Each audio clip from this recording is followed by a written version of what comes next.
He came to court to stand up for someone else quietly, respectfully, and without needing recognition. But when a young officer mistook him for a threat and placed him in handcuffs, she had no idea who he really was. What happens when justice wears no uniform, but carries the weight of a nation? If this story moves, you don't forget to like, share, and leave your thoughts in the comments. Your voice matters here. Now let's dive into the story that proves sometimes the quietest people carry the loudest truth. It was the kind of morning that felt too still. The courthouse in Schley County, Georgia sat quiet under a pale gray sky, its steps worn smooth by years of hopes, fears, and hard truths passing through. A man entered alone through the side door. No uniform, no stars on his collar, no ribbons on his chest, just a plain button-down shirt, pressed slacks, and a worn leather briefcase that had clearly traveled. His name was Carlton Hayes, 64. He's steady on his feet, but he moved like a man used to staying out of the spotlight. And today he did just that. He found a wooden bench outside courtroom B and sat without fanfare. In his case, deployment records, sworn statements, and a letter handwritten on Department of Defense stationery. He wasn't here for himself.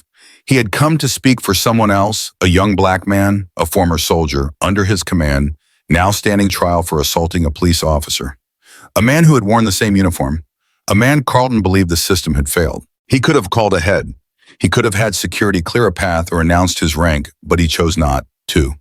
Because today he wasn't showing up as a general. He was showing up as a citizen, as a witness, as a man doing what he believed was right. To everyone else in the hallway, he was just an old black man sitting quietly with a briefcase on his lap, and worth noticing and no one to fear. Inside the courtroom, the atmosphere was already tight.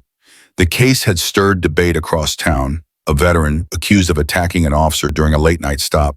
Some called it justice, others called it payback. But no one, not the bailiff, not the attorneys, not even the judge, knew that the quiet man outside had once led missions across 4 continents, had briefed presidents, and carried secrets locked behind layers of clearance. He wasn't there to be recognized. He was there to remind the system what justice was supposed to look like. The hallway was quiet. Just the faint buzz of fluorescent lights and the occasional squeak of leather shoes on polished tile. Carlton sat with one leg crossed over the other, scrolling through his phone. He had just received an email from the defense attorney confirmation that his name had been officially logged as a witness in case 17A. He smiled faintly, relieved. All the documentation he brought, signed statements, character reports, was in order.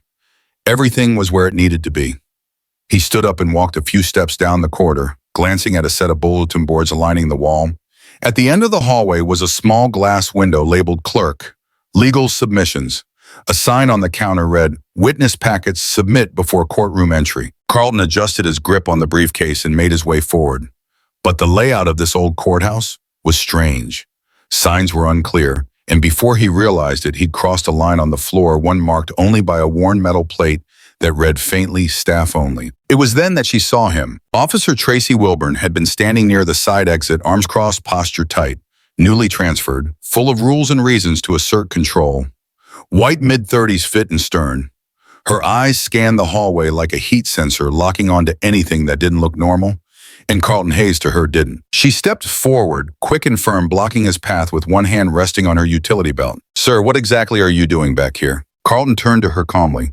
I'm submitting documentation. I have paperwork to deliver for case 17. I believe this is where it goes. She tilted her head, skeptical. Did you not see the sign that says staff only? You can't be here. I do apologize, Carlton replied. The signs weren't very clear.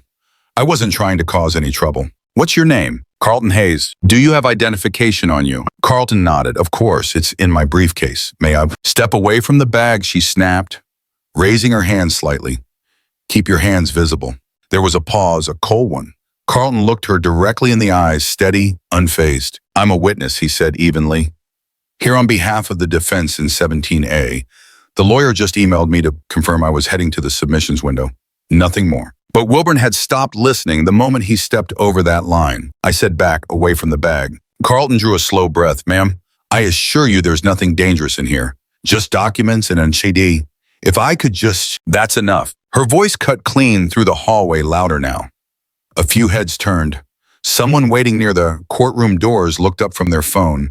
Another leaned forward in their seat, unsure of what they were seeing. Tracy stepped closer. You're in a restricted area, acting evasive. refusing to follow basic commands. I need tripo to place your hands where I can see them. Now, Carlton raised both hands calmly, palms open. I'm cooperating, he said, and I'd prefer not to escalate this. Served this country for over 30 years. I know the rules. That made her pause, but only briefly. Then you should know better than to be somewhere you don't belong, she replied sharply. You're not allowed back here. You don't have clearance. Carlton kept his voice level. And yet I'm here to uphold the law, not break it. You're treating me like a threat when all I've done is try to help. But it didn't matter.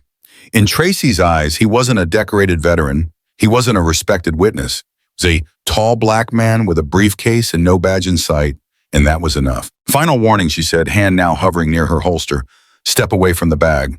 Now. And just like that, respect became suspicion.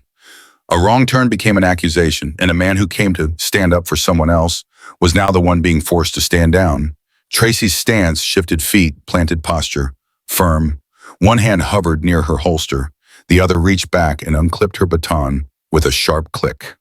The sound alone was enough to turn a few more heads in the hallway. Carlton remained motionless. Hands still raised, his voice stayed calm, measured. In my briefcase, he said gently, there's a signed witness certificate from the court clerk I'm listed on the record. The rest are documents for the defense.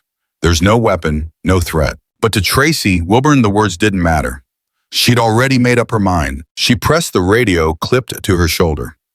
This is Officer Wilburn, Hallway B. I have a male subject, non-compliant, possibly evasive, requesting backup. The hallway seemed to shrink. Conversations quieted. Even the echo of distant footsteps down the corridor faded into a tense collective silence. Carlton's eyes moved slowly, scanning the people around him. A dozen or so sat along the benches, family members, clerks, a few lawyers preparing for cases. No one said a word. I am not resisting, he said. I served 33 years. I know how this goes, but you are making a mistake. Tracy stepped forward. Turn around, hands behind your back. Officer, he said, just above a whisper. You're escalating something that doesn't need to be. I've complied, I've answered, I haven't moved. Turn around. There was no more room for discussion. Carlton exhaled through his nose, slow and steady. He turned deliberately, slowly. His shoulders relaxed, not in submission, but in control. As she gripped his wrists and snapped the cuffs into place, the metal clinked louder than it should have. Every person watching heard it. Some flinched. Others looked away. He stood there, cuffed like a criminal, not 20 feet from the courtroom where he had come to testify. A man in his 50s, sitting near the door, leaned toward the woman beside him. Why the hell is she doing that? He whispered. The woman shook her head, eyes fixed on the scene, but she said nothing. No one did. A bailiff glanced up from his paperwork, saw what was happening, then quickly looked back down the court. Clerk seated behind her glass window froze for half a second, then quietly slid her window shut. Not one person stepped forward.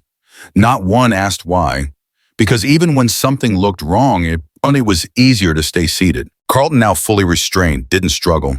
He didn't speak again. He simply stood in place, breathing through his nose, eyes fixed forward, his back straight, his dignity intact. But the air around him felt heavier, as if justice itself had turned away. What made it worse wasn't the handcuffs.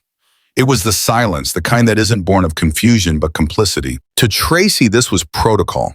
To the others, this was a moment they didn't want to get involved in.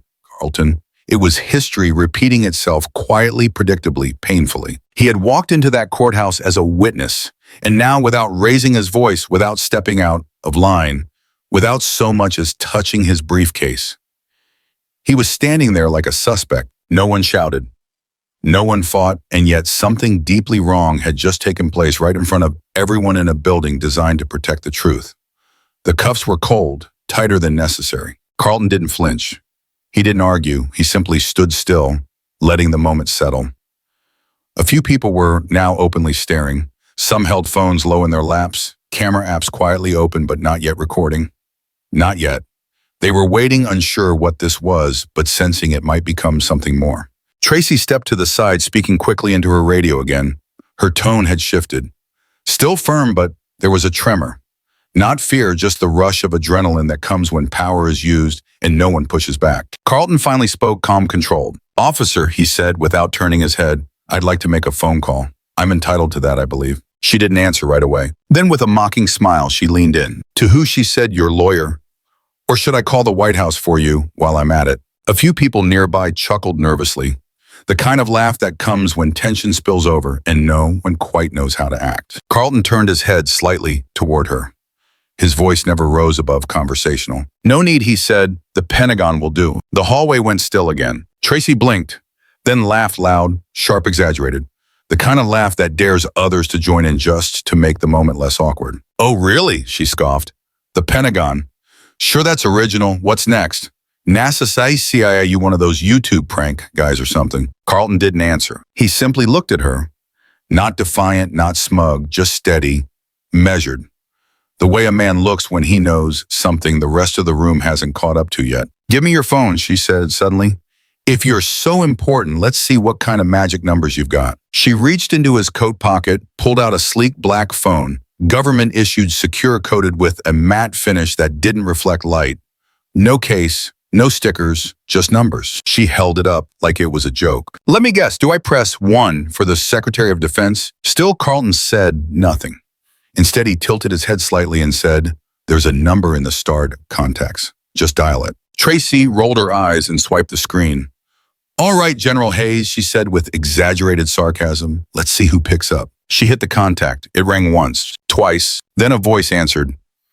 Clear, direct, unmistakably military. "Major Kendall, Joint Operations Command." Tracy's posture shifted instantly. The color drained from her face just enough to notice. There was a long pause. Carlton, still cuffed, finally spoke again, his tone as steady as before. "This is General Carlton Hayes. I'm being unlawfully detained at the Schley County Courthouse in Georgia. I need verification sent immediately." Major Kendall didn't hesitate. "Are you secure, sir?" "For now. We'll have confirmation inbound in minutes."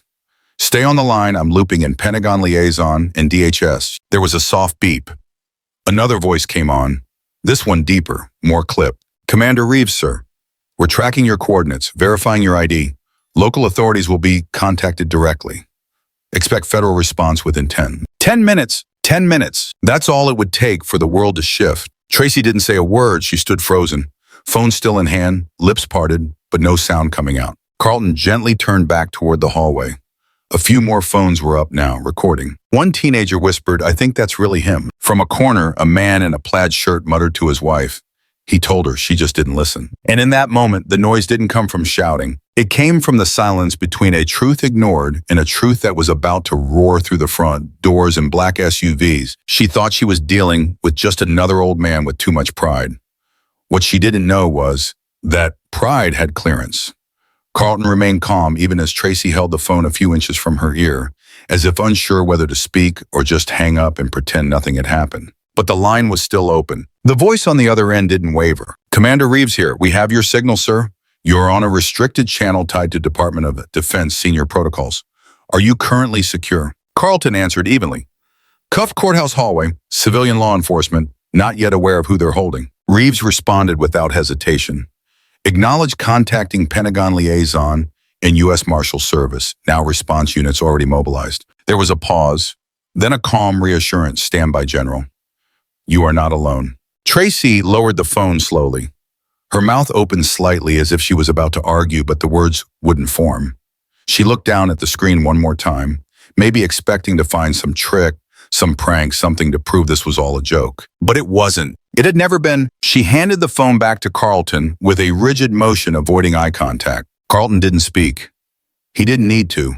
He just held the phone, hands still cuffed behind him, and watched the hallway change. The energy had shifted. The man who had been invisible minutes ago now stood at the center of something that made everyone pay attention. Not because he was yelling, not because he was threatening, but because finally they were seeing him for what he was. 6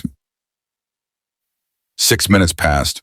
A silence grew in the space, thick, electric, expectant. A few more phones were raised, filming. No one was pretending anymore. They knew something was coming. And then it came. The sound of tires on gravel outside, a low, unmistakable hum of engines that didn't belong to standard patrol cars. 3 black SUVs, unmarked windows tinted darker than legal, moving like they weren't used to stopping for anything. They pulled in tight. One blocked the courthouse's front entrance. Another stopped just outside the side lobby. The third, slower, deliberate, parked near the judge's reserved space. Doors opened in perfect rhythm. From the lead vehicle, 2 men stepped out in dark suits with subtle earpieces and no visible badges. They didn't need them. From the second SUV came a woman in uniform, Colonel bars on her shoulder, face unreadable posture like granite. And from the third stepped a tall man in full dress uniform, U.S. Army, silver eagles, rows of commendations across his chest, a polished cover under one arm, a steel gaze aimed directly at the courthouse door. He didn't run. He walked, measured, controlled, powerful, in the way only people trained to hold power without flaunting it can be. Inside, no one moved. Tracy stood frozen in place. The radio at her shoulder crackled quietly, then died into static. The man in uniform entered the building. He scanned the hallway once slowly before locking eyes with Carlton. "General Hayes," he said, voice low but clear. Carlton nodded once. "Sir," the man continued, "we received your alert. You're in contact with Joint Command. DHS liaison has been notified. We'll take it from here." At that, he turned to Tracy, who instinctively took a step back. "Are you the officer who detained him?" She stiffened. "Yes." He was in a restricted zone. He refused. He raised a hand, silencing her mid-sentence. "That man," he said calmly, "has top-level clearance with the Department of Defense. You placed him in restraints without verifying ID, and you broadcast his detention over an unsecured channel." He didn't yell. He didn't accuse, but his words hit like thunder in a church. "Your actions," he continued, "will be reviewed under federal protocol. Until then, you're relieved of supervisory authority in this building. Step back." And just like that, where the weight shifted. The cuffs still clung to Carlton's wrists, but everyone in that hallway knew the real power had arrived. The footsteps echoed through the marble hallway like a metronome, slow, precise, undeniable. Doors cracked open. Heads turned. The chatter in the courtroom evaporated. A tall man in full uniform entered, flanked by two silent officers. His ribbons and medals didn't make a sound, but they didn't need to. His presence did. He paused near the doorway and looked across the room, his voice cutting through the air like a scalpel. "General Carlton Hayes, is he here?" The silence that followed wasn't ordinary. It was the kind that made people shift in their seats, made breath catch halfway, made judgment curl back into the shadows where it belonged. All eyes turned slowly, collectively, toward Carlton. Still in cuffs, still standing with the same quiet dignity that had never once left him. Tracy's lips parted. Her jaw moved as if to say something, but only one word made it out. "Oinko. You're a general." Carlton didn't raise his voice. He didn't even turn fully toward her.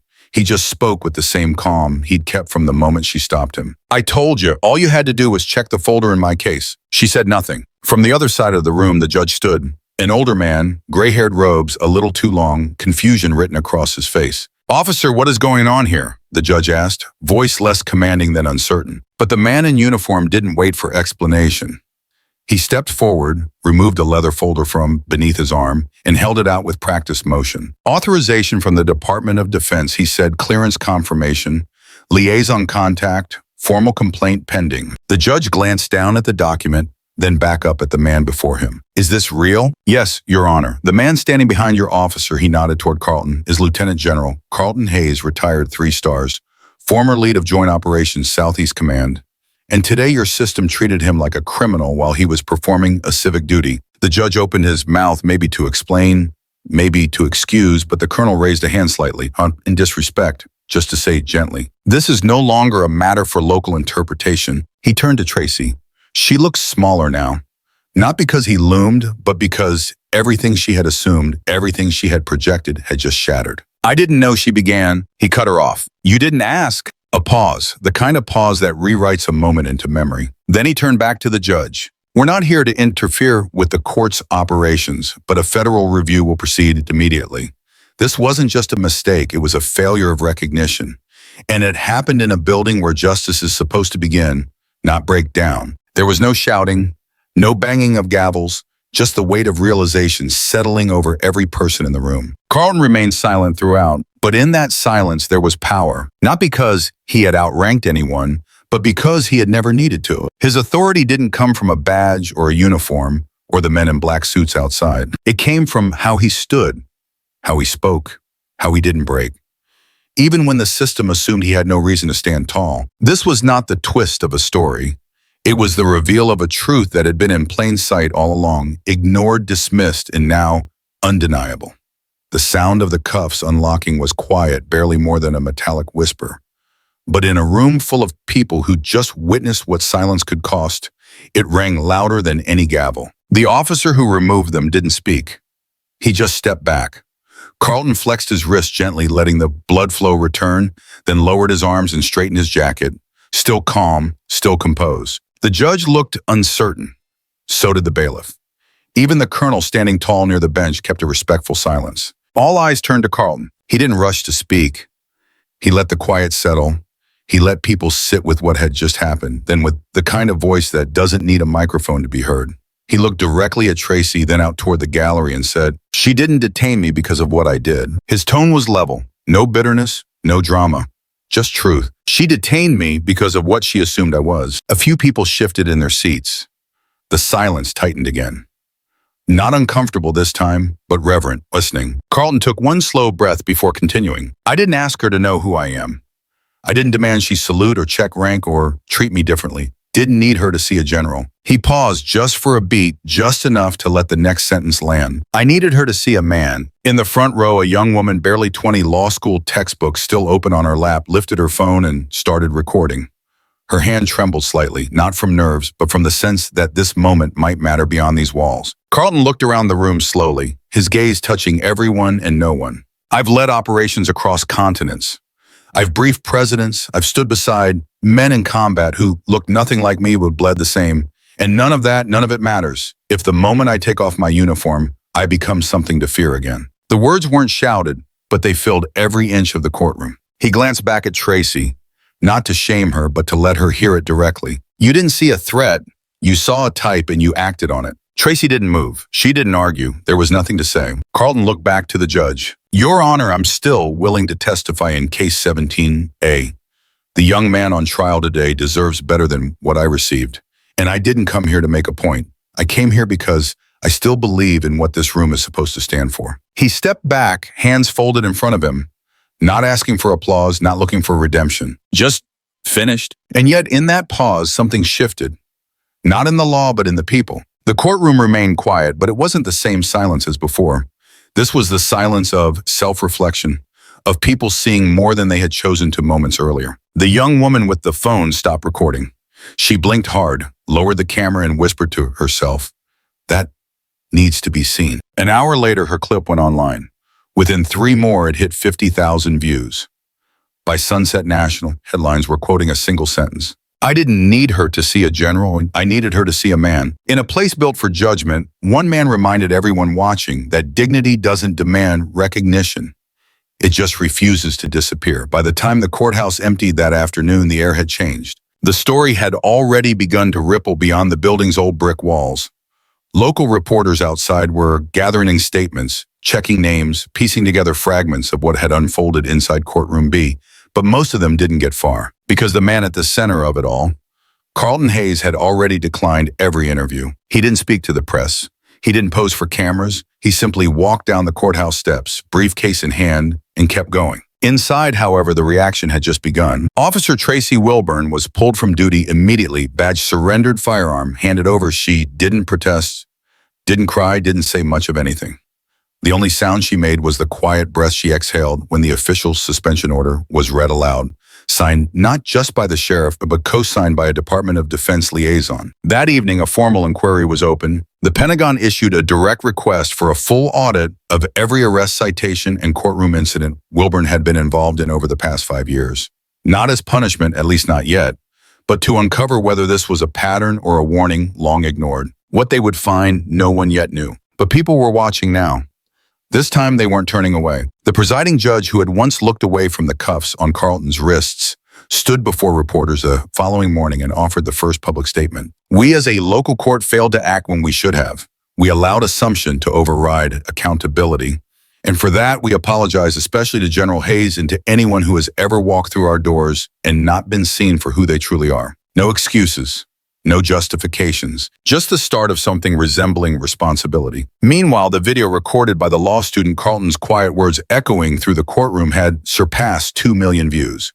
It was being shown in classrooms, shared by veterans groups, reposted by civil rights organizations. The sentence people quoted most wasn't angry. It wasn't even directed at anyone in particular. It was this: "I didn't need her to see a general. I needed her to see a man." But while the world debated the meaning, Carlton had already left it behind. He boarded a late afternoon train out of Schley County and rode back south toward Fort Benning. No staff, no entourage, just him in a window seat. When a journalist called up to him briefly at the station and asked why he wouldn't speak to the media, Carlton paused, then offered a sentence just as quiet as the man himself. "I'm not chasing attention," he said. "I'm chasing back the silence for those who lost it." No dramatic exit, no headlines in his own voice, just a closing line that landed not with noise but with weight. In a world that often rewards outrage, one man chose restraint, and somehow that restraint shook more than any shout could. 1 week later, the storm had passed, but the story hadn't. No new headlines, no breaking news banners.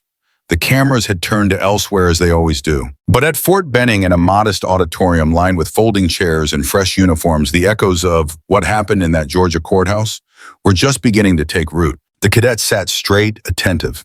Some still knew enough to shine their boots every morning, others close to graduation. Sharp, proud, but not yet tested. Carlton Hayes stood at the podium.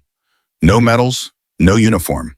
Just a charcoal gray suit and a presence that quieted the room before he even spoke. He looked out over them. Young men and women from every background, every walk of life, each of them about to step into a system that demanded more than just obedience. It asked for judgment, integrity, clarity. He didn't speak long. He didn't need to. "You don't wear the uniform so people fear you," he said, voice low but deliberate. "You wear it so they can see you and so they can trust what they see." The silence after that line wasn't empty.